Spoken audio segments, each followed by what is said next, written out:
Am I being detained? No, you're not being detained, no. See you later then. But you're not, you can't go through there. You're harassing me. I'm not harassing I'm trying to walk away. you. Okay, I'm going to go this way instead then. No, if you... So if you... No, I'm going to go to the bus stop. Okay? Leave me alone. In this episode, Ed stands outside a university campus with a camera, and somehow, that alone sparks a full-scale response. From the outset, officers don't lead with clear reasoning. Instead, their tone sets the stage, treating him as an issue before explaining why they've approached. What follows isn't loud or dramatic. It's controlled and methodical. Ed stays calm, asking direct questions that require direct answers. Whenever suspicion is hinted at, he asks for specifics. Whenever authority is suggested, he pushes for clarity on the exact power being used. As the exchange continues, the pressure builds, not through confrontation, but through simple, steady questioning. And with each moment, it becomes more difficult for the officers to clearly justify why they intervened in the first place. Are you guys here for me? Yeah, hi. Oh, why? Can you maintain your distance there? Can. Of course, yeah. And also identify yourselves. Did you just switch your camera on? Yeah. Alright, please don't delete that. I'll be requesting a copy, alright? Also yours, please don't delete that. I'll be requesting a copy. Of course. Alright, can you identify yourselves, please, Can I officers? ask you first, sorry, what was your first name, my friend? I'm not at liberty to give you that. When you approach a member of the public, you identify yourself. That's your policy, so identify yourself. Okay. So my name is Simon Tops, Police Constable 693, Simon Tops, Avon, Somerset Police. And yours is? My colleague. 5512, Josh Brunel. Alright, and what crime have I committed, or do you suspect me of committing? Okay, what are you being so hostile? I'm not being hostile, I'm just asking you, because when police approach me, Yeah. police come to deal with crimes, do they not? Not necessarily, no. What do they come to deal with? Civil matters? Well, we're here to prevent crime. So what crime do you suspect me of about to commit? Not suggesting you're committing a crime at all. So. Alright then. What was your first name, so I can talk to you on first name basis? No, it's fine, I'm not going to give you that. Okay. Are you filming at the moment? I am indeed, for my own What's the protection. purpose of you filming? My own purpose. Right. They walk up without introducing themselves or giving any context, and Ed is left to prompt them just to identify who they are. That alone shows how casually they entered the situation. Instead of addressing the key question, what offense they actually suspect, they shift direction and label him as hostile. It's a term that gets used far too quickly when someone simply asks for clarity. Requesting grounds isn't aggression. It's asking officers to meet the standard required before stepping in. If there were a genuine belief that an offense had occurred, it would be clear and easy to explain from the start. The hesitation, and the need to rely on vague language instead, only highlights how uncertain that justification really is. Ask why you're here at the Can I ask you a question? Am I being detained? No, you're not being detained, no. See you later then. But you can't go through there. I just asked the gentleman if I could go through and he Okay, said yeah. Chris? Did you not just tell me the way to the bus station? And left at the machine and all the way down? Yeah. Okay, can Okay. I just... No, you can't actually. Okay, well, whilst you're walking, I'll just make it quite Are you clear following to me? I'm not following You're you. harassing me. I'm not harassing I'm trying you, to I'm walk talking away. to Okay, you. I'm going to go this way instead then. No, if you... So if you... No, I'm going to go to the bus stop. Okay? Leave me alone. Alright? Okay, that's fine. If you make your way to the bus stop, that'd be great. I'm not going. You're not going to follow me. What? Which way are you going? Sorry? Which way are you going? Look, if you don't want me to follow... I'm just asking you which way you're going. I'm not here to call... I'm just asking you which way you're going. It doesn't matter which way I go, and go whichever way I like. I'm not being... Alright, I'll wait for you to go then. I'm not being dictated to by you. Do you know your where oath? I go. Alright? Do you know your oath? Yeah, I do. Can you say it to me? No. I'll start you I'm off. not going to say it to you. I'll start you off. I'm not here to justify my actions. No, to you're you. here to uphold the law. I am Have I upholding broken it? Not at the moment you haven't. So leave me alone. They make it clear he isn't being detained. So Ed acts on that and starts to walk away. Exactly what anyone is free to do in that situation. But almost immediately, the mood changes. Questions follow about where he's going, and officers trail behind him, as if that freedom comes with conditions. That contradiction is hard to ignore. Either someone is free to leave, or their movement is being restricted. There's no middle ground. Then the interaction shifts into something more personal. Ed asks the officer to repeat his oath, not to provoke, but to highlight the standards tied to the role. The officer declines, stating he doesn't need to explain himself. That response says a lot.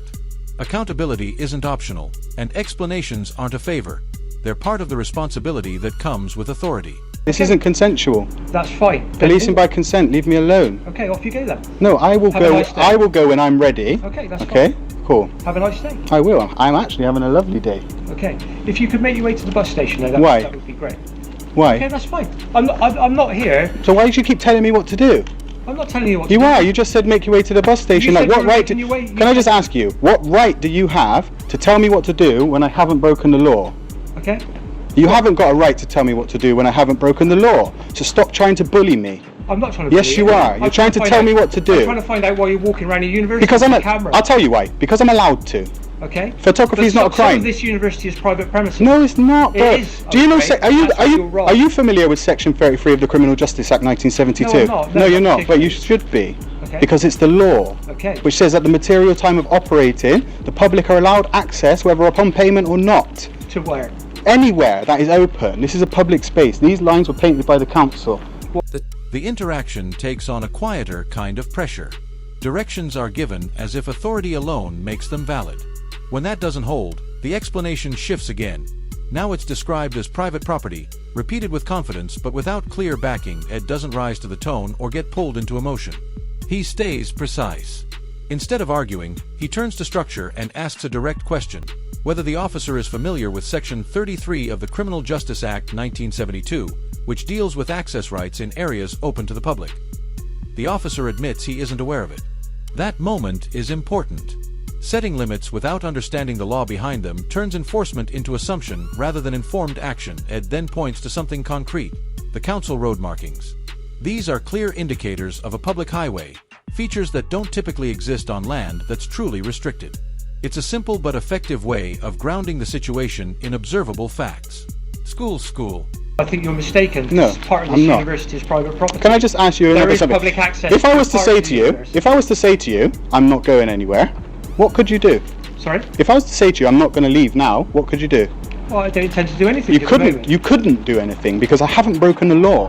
When those guys rang you and reported a crime, what you should have said to them, he's not breaking They the have law. reported a crime.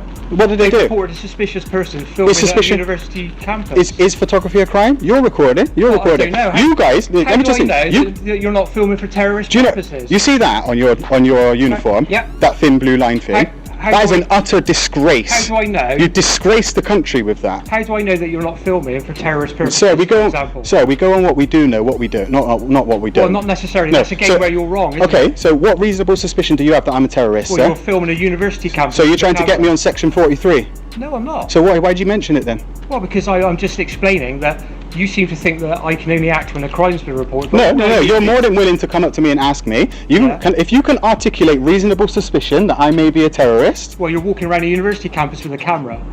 And This is a unit. And you won't explain why. A report from security labeling him as suspicious doesn't turn a lawful act into an offense. It simply shows that someone was uncomfortable with what they saw. When Ed asks the straightforward question, whether recording is actually illegal, there's no direct answer, because there isn't one to give. Instead, the response shifts to a hypothetical. What if it's for something serious? That leap isn't based on evidence. It's speculation pushed to an extreme. Ed brings the focus back to reality. Policing is built on facts, not possibilities.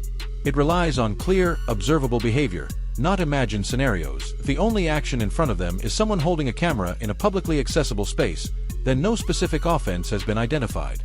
What's being expressed isn't grounded suspicion, it's discomfort with being recorded, presented as something more. Well, then that gives me suspicion of what your activity is. So you think I'm a terrorist? You have reasonable suspicion that I am up to terrorist activities. I don't know why you're... I'm not engaged in any why are you hostile filming? reconnaissance because I can, as my rights allow me to. Is this not a free country? Yeah, but... So am I not allowed to own a camera? You are allowed to You're own a camera. filming. What's the difference between You're you and allowed to I? own a camera and you're allowed to film. And what's the And I'm difference not- between you and and... I'm not preventing you from doing that. But why I'm are you not accusing me of asking being a for the camera. terrorist then? I'm not accusing you of being Well, why a are you saying I'm terrorist. suspicious? I'm just saying there are some concerns about your What concerns? nature of why you're filming What in empty concerns? university. What concerns? But then it gives me suspicion for why you're here with a camera. Suspicion is not a crime. No, but it gives me grounds to do certain things if I feel it necessary. Are you threatening me? I'm not threatening you. So I'm what do you mean explaining then? what the law is. Well, you don't know the law because that's not Well, right. I think I do. Well, tell me what reasonable suspicion you have. Well, why are you filming a university when it's I'm not closed telling you. with a camera? I'm not telling you. Okay, well then I'm suspicious. That's fine. You can be suspicious. I can, yeah. Yeah, you But can. then I can also act on that suspicion No, you if can't. I feel it appropriate. You can. Yeah, you can, and I'll sue you. Okay, well, but that's my decision. Yeah, I know. When you'll lose your job. Well, I'm not doing that, am I? No, because you're scared But to. you're not helping our cause. I don't here, have are to you? help you. Ed circles back to the same point, not because it's unclear, but because it keeps being brushed aside. Recording in a place the public can access doesn't become unlawful just because someone objects to it, then calls out a clear contradiction. The officers are filming him while suggesting his own camera is suspicious. That contrast matters. It shows the concern isn't about recording itself, but about who's behind the camera. Then comes a more serious claim, that their suspicion gives them authority to act. But suspicion isn't unlimited. It must be reasonable, clearly defined, and tied to a specific offense. Without that connection, it isn't solid ground. It's assumption presented as justification. I don't have to help you, do I? You don't have to. No, I don't. Okay. Well, okay. I think we understand where we are. I know where I understand where I am. I know the law, you don't. You those gentlemen over there, the guys who called the police, whoever called the police, I suggest you go and speak to them about Section 5 of the Criminal Law Act 1967, making a false report, because that's wasting police time, which is actually a criminal offence. Okay. It's been nice talking to you. If you're heading towards the bus stop, then I'll go wherever I like. Have a lovely day. I'll go wherever I like. Well, you won't go wherever you like. I will indeed. Because parts of this. I'll go anywhere that is publicly accessible. I will go. Yeah. Yeah, and no one will stop me. Yeah. Not those guys up there. Not you guys But what either. you need to understand at the moment. I don't need to understand anything. I know the law. So do I. Yeah. No, you don't. So do I. Okay. You don't. You don't even know what Criminal Justice Section 33 of the Criminal Justice Act 1972 is. Do you know it? This is a You private. know the ins and outs. Of course you know. Of course, if you're gonna uphold the law, you have to know the ins and outs of the law. How can you tell me that you don't have to know the ins and outs of the law, but then you're here to uphold it? How does that make sense? Ed doesn't just respond. He shifts the focus entirely. Instead of staying on the defensive, he points out that if anyone may have overstepped, it could be the person who made the exaggerated report in the first place. There are legal consequences for providing false information that wastes police time, yet that angle is completely ignored. That contrast speaks volumes. The scrutiny is aimed in one direction only. Then comes the claim that he can't go wherever he likes. But a statement like that only holds weight if there's a clearly defined, lawful boundary behind it. Ed makes it clear he's standing in an area open to the public. Rather than properly addressing that point, the response turns dismissive. One officer suggests that knowing the details of the law isn't necessary. That moment isn't minor, it's revealing. Exercising authority without understanding its limits isn't just a gap in knowledge, it raises serious questions about how that authority is being applied.